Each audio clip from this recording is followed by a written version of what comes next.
Hay historias que comienzan con un crimen, pero hay otras que comienzan muchísimo antes. Hoy os vengo a hablar de un caso espeluznante, el caso de Daniel Sancho. Daniel Jerónimo Sancho nació el 11 de junio de 1994. Muchos en España lo conocen por ser el hijo de Rodolfo Sancho, que a su vez también es nieto de Sancho Gracia, un actor reconocidísimo en este país. Su madre, Silvia Bronchalo, representaba todo lo contrario. Ella no pertenecía al mundo del espectáculo por mucho que crea la gente que era así, sino que era analista financiera. Era una mujer discreta y muy reservada. Por otro lado, y volviendo a su padre, Rodolfo Sancho, sí que era un actor también bastante reconocido, hacía cine, teatro, series de televisión, etc.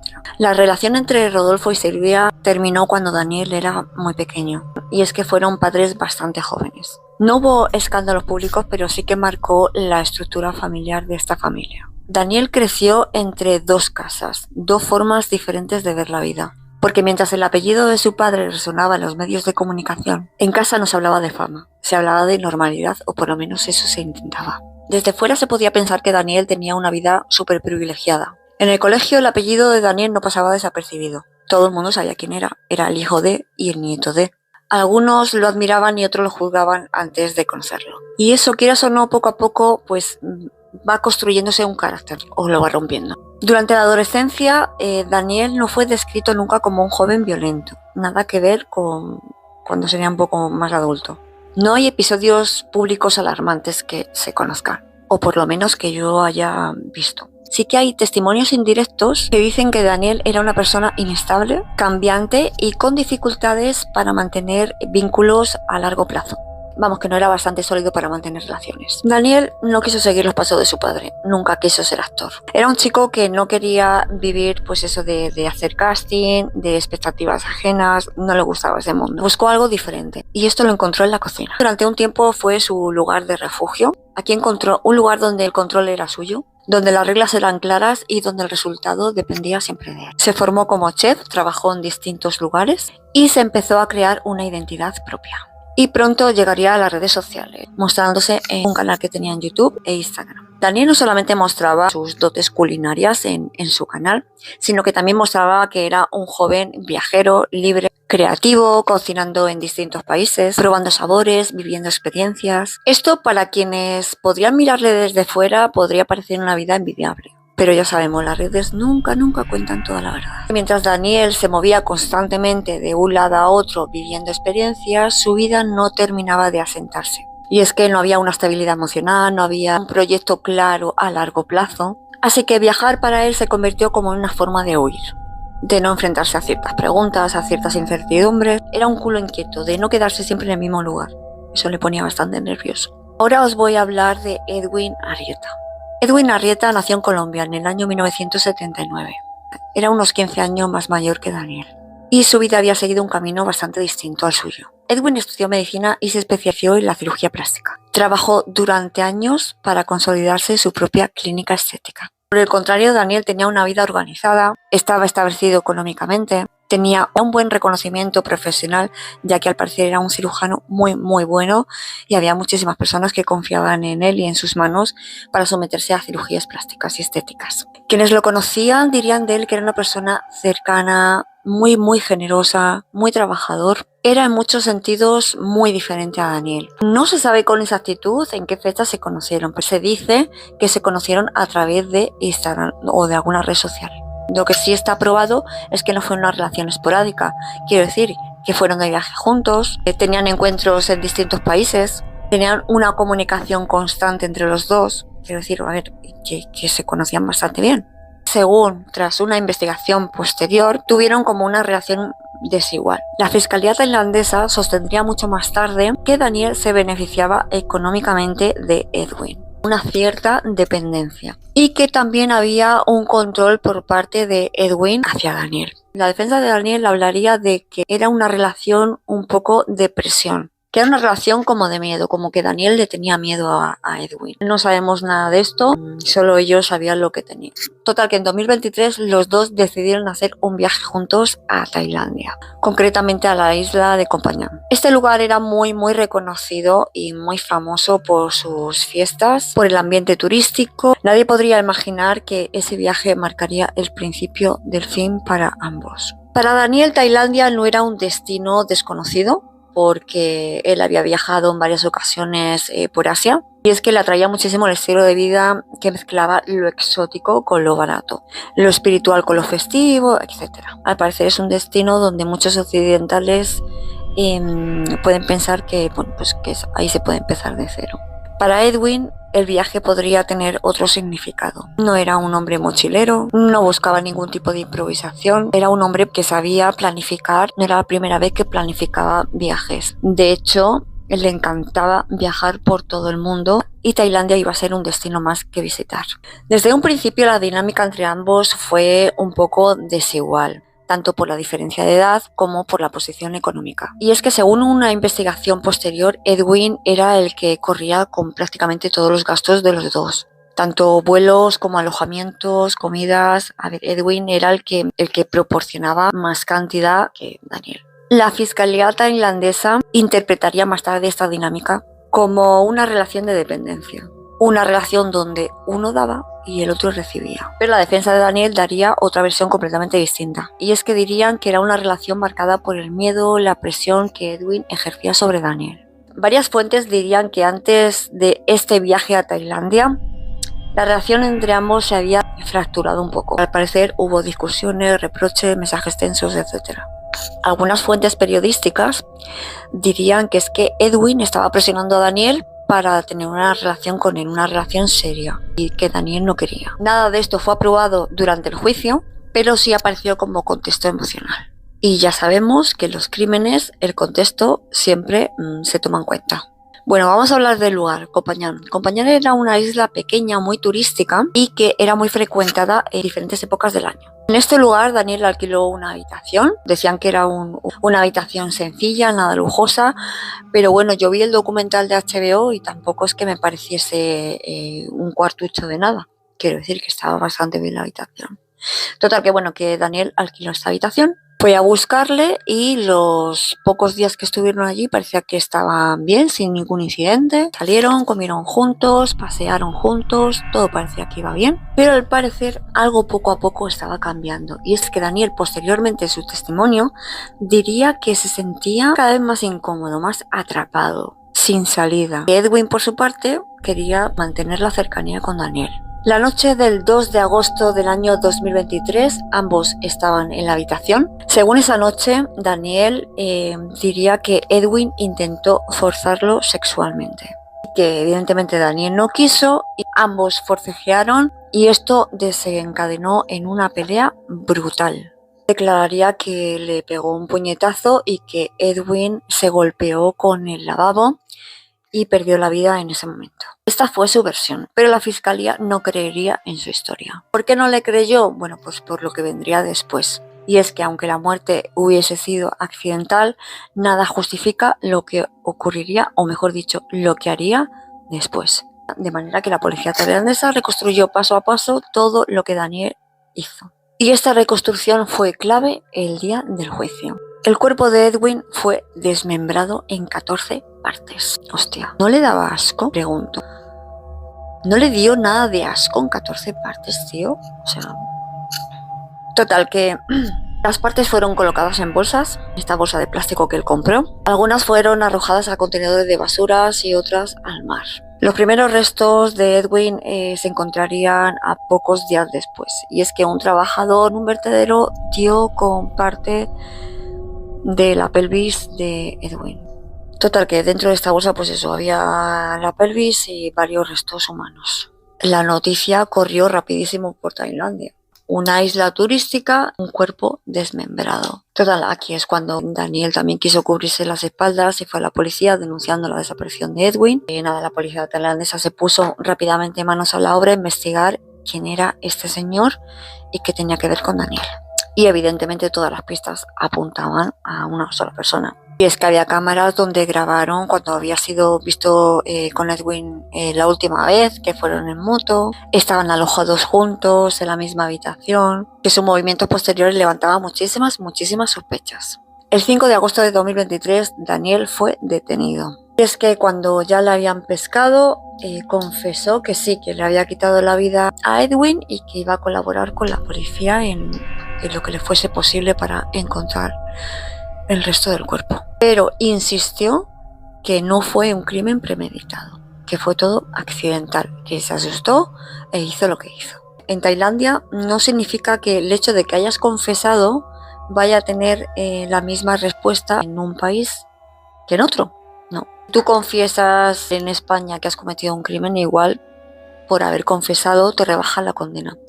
Pero en Tailandia las cosas no van así. Total, que la noticia saltó en España como si fuese una bomba. Todos nos quedamos boquiabiertos. Yo no sé qué hice esa mañana cuando me enteré, pero sí que me quedé como una hora sentada en el sofá intentando asimilar lo que acababa de ver en televisión. Y no es solo porque era el nieto de un actor reconocido, que mis padres adoraban la serie de Curro Jiménez donde participaba como protagonista su abuelo, Sancho Gracia, sino por la brutalidad del crimen.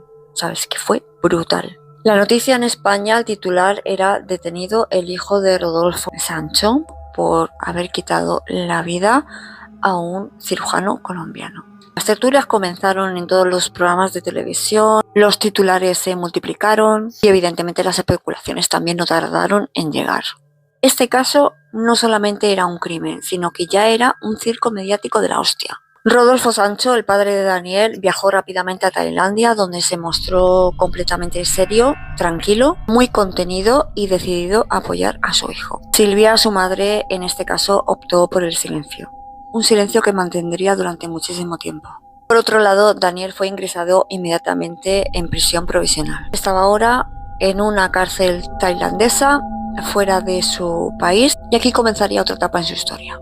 A partir de este momento, la historia dejó de ser como un suceso trágico en una isla lejana y se convirtió en un caso judicial seguido minuto a minuto por medios de todo el mundo. Daniel fue trasladado a una prisión provisional en Tailandia, muy diferente de las de Europa, ya que estas prisiones son celdas compartidas, un calor tremendo, rutinas muy estrictas y creo que lo más importante, una barrera de idioma casi en su totalidad.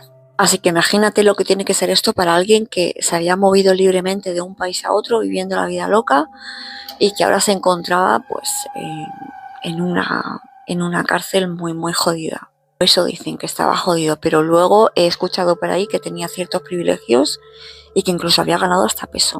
O sea, que estaba bien mantenido ahí. Durante los primeros interrogatorios, Daniel se mostró muy colaborador. Reconoció que había acabado con la vida de Edwin Arrieta, pero que no tenía la intención de matarlo, que no era premeditado. Sin embargo, la policía tailandesa empezó a desmontar ese testimonio pieza a pieza. Había cámaras de seguridad que contradecían lo que Daniel estaba diciendo. Había cámaras donde mostraban a Daniel comprando cuchillos, bolsas, el kit perfecto de asesino, horas antes de acabar con la vida de Edwin y desmembrarlo. Y eso para la fiscalía no encajaba con que fuese una muerte accidental. Resultaba muy difícil explicar su comportamiento posterior, quiero decir, cuando dividió el cuerpo. Si ha sido accidental, no divides el cuerpo por mucho miedo que tengas. La dispersión de los restos por varios puntos de Tailandia, tanto de vertederos, basureros como del mar. La destrucción del pasaporte de Edwin también. O sea, querías eliminarlo de toda forma posible. De manera que cada una de esas acciones, analizada de forma aislada, ya resultaba muy grave, ya que juntas construían una narrativa demoledora para él. Mientras tanto, la familia de Edwin Arrieta vivía su propio infierno al perder a un hijo, a un hermano. La noticia cayó en Colombia como un golpe seco, un golpe bajo, ya que Edwin no era una figura pública, pero era muy reconocido, muy querido por la gente.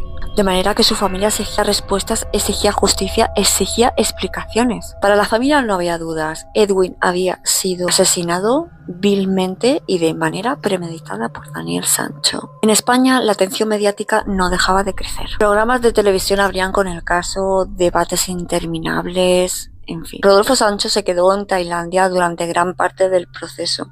Contrató abogados y decidió seguir el caso estando lo más cerca posible de su hijo. En sus pocas declaraciones, Rodolfo mencionaría que Daniel debe responder ante la justicia, pero que debía de tener un juicio justo. Silvia, la madre, mantenía su silencio, que a muchos les pareció mal, pero se sabía que visitaba de manera discreta a su hijo y que seguía teniendo comunicación con él. A pesar del apoyo de sus padres, Daniel empezaba a mostrar signos de desgaste psicológico. Ya sabes, el encierro, la incertidumbre, la presión mediática, pues eso es lo que hay, ¿no? En esta prisión no era el hijo de... era un recluso más. Según algunas informaciones, Daniel se mostraba colaborador, tranquilo, educado, pero profundamente afectado. En Tailandia los tiempos no son los mismos que los tiempos en Europa. Quiero decir, la justicia va mucho más lenta y mucho más formal. La acusación fue clara desde el principio. Asesinato con alevosía y posibilidad de pena de muerte. Para la familia de Sancho esa posibilidad era insoportable. Y para la familia de Edwin Arrieta, una opción legítima dentro del sistema legal tailandés. Durante la fase de instrucción, la policía reconstruyó minuciosamente los hechos. Y es que analizaron tanto los movimientos bancarios, los mensajes, los desplazamientos, absolutamente todo. Uno de los puntos más controvertidos fue la relación de Daniel con Edwin. Y es que se preguntaban, ¿eran pareja? ¿Eran amigos? ¿Eran algo más complejo? ¿Qué eran? Que para mí eso es lo de menos, ¿no? El caso es que aquí hay una persona que ya no está y que él ha sido responsable de que ya no esté. De manera que la fiscalía intentó evitar esas etiquetas emocionales y fue a lo que fue, al meollo del asunto. La defensa, en cambio, insistió en el contexto emocional. Quiero decir, insistían en que Daniel actuó como actuó, porque Edwin quería algo más serio con él, hubo ese intento y Daniel pues reaccionó como reaccionó. La defensa estaba ahí intentando irse por esa vía, pero la fiscalía diría una y otra vez que no, que eso no lo van a tomar en cuenta, que nada de lo que estaba diciendo la defensa podía borrar el hecho de que había un hombre no solamente brutalmente asesinado, sino desmembrado. La policía no podía olvidar eso. Había un hombre desmembrado y esta persona tiene que pagar por ello, de alguna manera o de otra. Cuando finalmente se fijó una fecha para el próximo juicio, el caso ya era un fenómeno global. Periodistas de España, Colombia, Europa y Asia se desplazaron a Koh Samui. No sé si se llama así el sitio. Total, que allí había todos los días cámaras, micrófonos y una expectación de la hostia. El juicio, las puertas del juzgado parecía eso, no sé, una producción de Hollywood, una película. Daniel Sancho llegó al juicio sabiendo que su vida, tal y como la conocía, ya no existía, había terminado. Y ya la única incógnita que hay aquí era cómo iba a terminar legalmente. ¿Pena capital o perpetua? Total, el juicio contra Daniel Sancho comenzó rodeado de una expectación pocas veces vista en un tribunal tailandés. No era solamente por la brutalidad del crimen, era por el contexto, el apellido que tenía, por la atención internacional. El Tribunal Provincial de Koh Samui se convertiría durante semanas en el centro de todas las miradas. Y es que cada mañana periodistas aguardaban la llegada de Daniel. Cámaras, fotógrafos, titulares escritos antes incluso de que ocurriese nada. Daniel entraba a los juzgados escoltado, con la mirada baja, con el uniforme de la prisión tailandesa. Estaba hecho mierda. Y es que ya no quedaba nada del joven guaperas viajero que se ponía a cocinarte platos exóticos. No quedaba nada de él. Desde el primer día la fiscalía dejaba muy clara su postura. Para ellos no había dudas. Daniel Sancho había planeado el crimen de Edwin Arrieta. Y esto era así. Eran lentejas y eran lentejas. La acusación se apoyó en una secuencia de hechos muy concreta. Compró cuchillos, compró guantes, compró bolsas de basura. Después la muerte y finalmente lo que consideraban la prueba definitiva, la división del cuerpo en 14 partes y desperdigarlas por ahí. Nadie actúa así tras una muerte accidental. Nadie. Cada gesto posterior al fallecimiento de Edwin fue interpretado como una acción consciente, fría y muy calculada.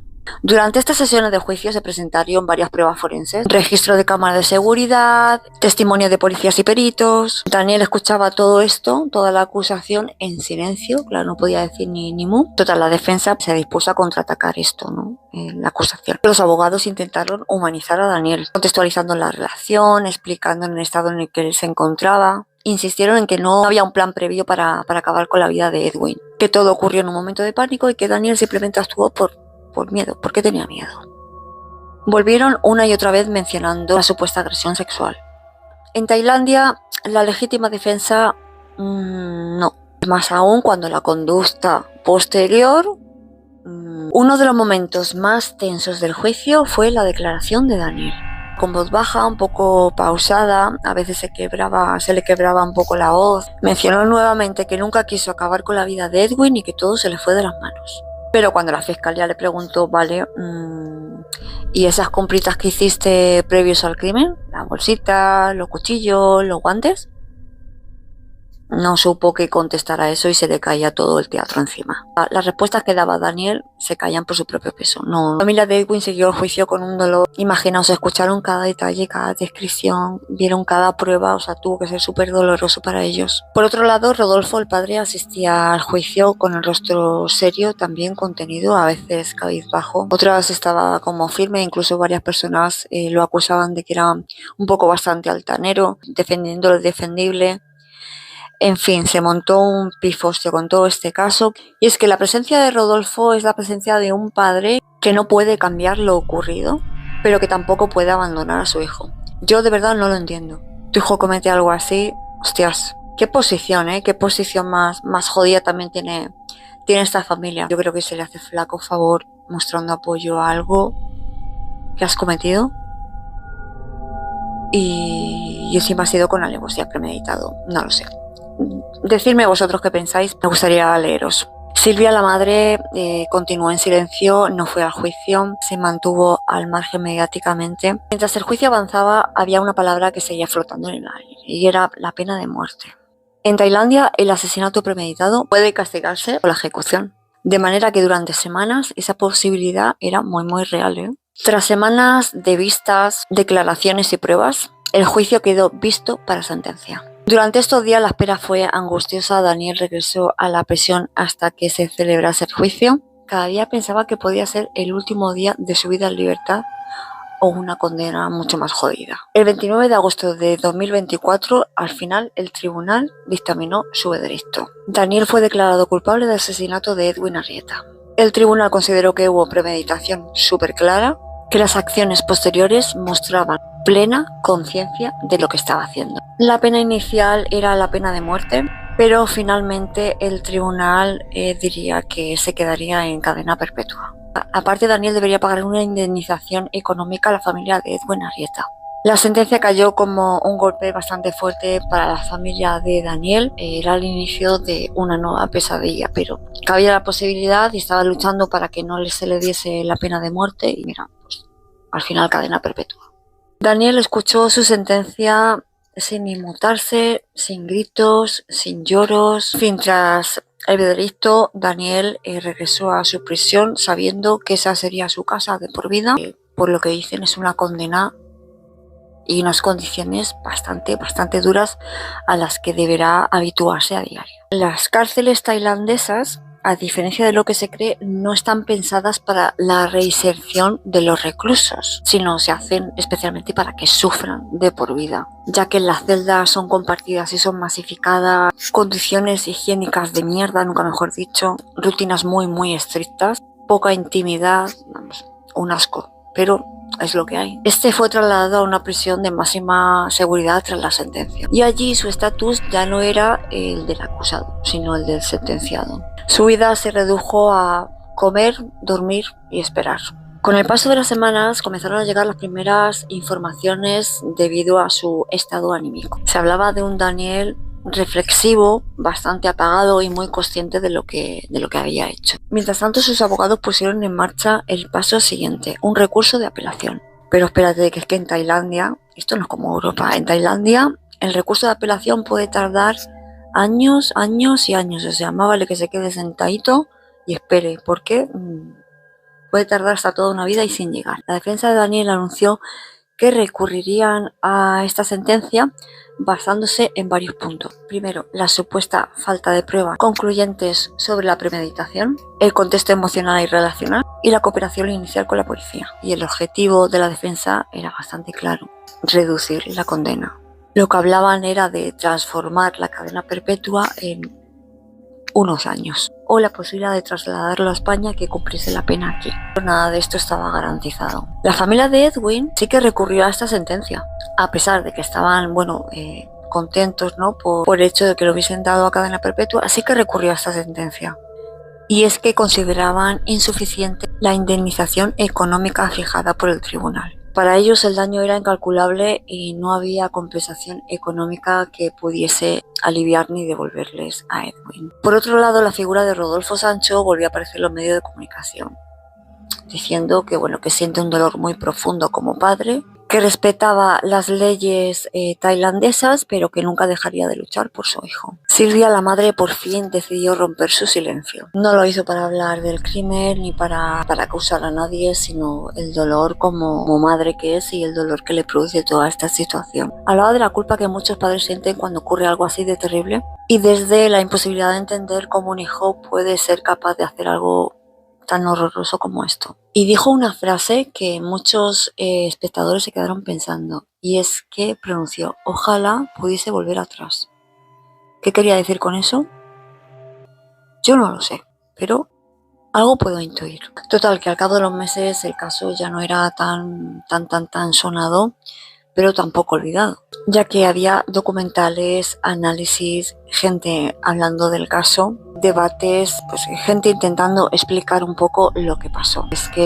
Yo cada vez que lo veo, no me cabe en la cabeza de verdad que alguien pudiese cometer algo tan extremo como esto. El caso es que mucha gente intentó explicar lo inexplicable. Fue un crimen pasional, una relación tóxica, un estallido emocional que acabó de manera terrible. Probablemente la respuesta sea incómoda, y es que sea un poco de todo, ¿no? A día de hoy, Daniel Sancho sigue en prisión en Tailandia, su apelación sigue en curso y el futuro que le depara claramente es totalmente incierto. Puede pasar décadas encerrado, puede morir allí. En fin, lo que sí está claro es que la familia de Edwin tiene que convivir cada día con una silla vacía, con una persona que ya no está, con un silencio que no se llena y que debe de ser horroroso experimentar algo así. En prisión el tiempo no se mide en días, sino en rutinas, silencios, en pensamientos que regresan una y otra vez. Quienes han hablado de su estado han dicho que Daniel se enfrenta a algo que nunca había hecho antes, y es quedarse quieto en un mismo lugar, sin viajes, sin huidas, sin pantallas, sin buena comida, solo él y lo que hizo. En algún lugar de esa misma realidad, la familia de Edwin intenta recomponerse de una vida que quedó completamente rota. Edwin no era un titular, no era víctima de, era un hijo, era un hermano, un médico que se dedicó a cuidar la vida de los demás, de mejorarla, y nada puede devolverlo ya. En España, en nuestro país, el apellido Sancho quedó marcado para siempre y no para bien, precisamente. Rodolfo Sancho imagino que seguirá siendo actor, seguirá trabajando, pero está claro que cada éxito la acompañará siempre una sombra. Silvia Bronchalo seguirá siendo una madre, y esa creo que sea la condena más dura que pueda llevar. Probablemente con los años este caso sea estudiado, analizado, convertido en un documental, que lo hay, libros, pero más allá de los análisis psicológicos, mediáticos y legales, creo que hay algo que permanece, y es una pregunta bastante incómoda. ¿Cómo llega alguien a hacer lo que hace? ¿Cómo llegamos hasta aquí?